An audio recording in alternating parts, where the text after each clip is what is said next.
Hey guys, welcome back. We got a real short one today. I figure I was working on an air conditioner repair and noticed a damage to the switch that was quite unusual. So what you have here is this is a run-of-the-mill air conditioning switch.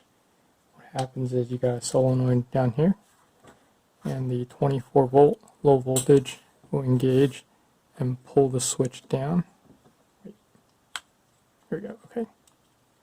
So it pulls the switch down this way, and it creates a contact between the high voltage lines.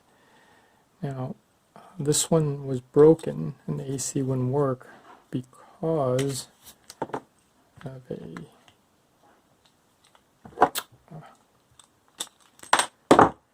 I don't know if you could tell from the video, but this side has melted and the contact point has sunken, so it wouldn't make the switch wouldn't make the contact. I just thought it was a curious damage. I suppose maybe there was poor contact to begin with, and the kept shorting out, and the process created some heat on this terminal that melted the plastic.